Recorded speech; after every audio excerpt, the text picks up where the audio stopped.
संजय राऊत यांचं डोकं खराब झालंय, ठाणे जिल्ह्यात उपचार घ्यावेत, गुलाबराव पाटलांचा सल्ला.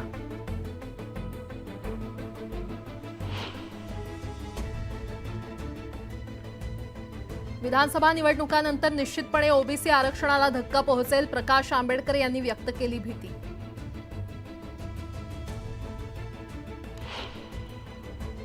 मनसे विद्यार्थी सेनेच्या जय मालोकर यांचा आंदोलनानंतर मृत्यू, अमित ठाकरेंकडून कुटुंबाचं सांत्वन.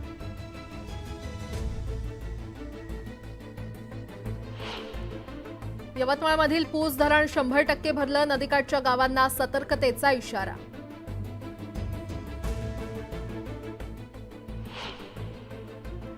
महापुराच्या पार्श्वभूमीवर सांगलीमध्ये कृष्णा महापूर नियंत्रण कृती समितीकडून जलसत्याग्रह आंदोलन.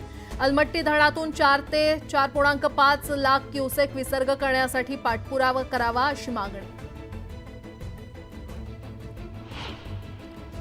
तुळजाभवानी शेतकरी कारखान्याकडे 8,000 शेतकऱ्यांचं 2 वर्षाचं ऊस बिल थकीत, शेतकऱ्यांनी केलं भीक मागो आंदोलन.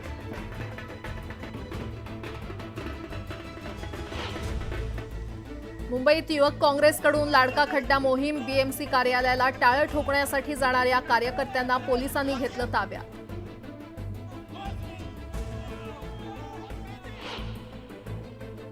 हिंगोलीच्या केसापूर ते गांगलवाडी जाणाऱ्या रस्त्यावर खड्डेच खड्डे, वाहन चालकांची तारेवरची कसरत.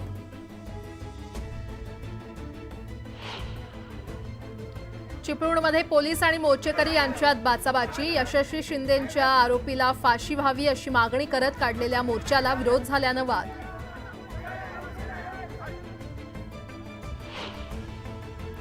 छत्रपती संभाजीनगरच्या कन्नडमध्ये 4 दिवसांपासून बेपत्ता असलेल्या 4.5 वर्षीय मुलाचा विहिरीत बुडून मृत्यू, पोलिसांकडून अधिक तपास सुरू.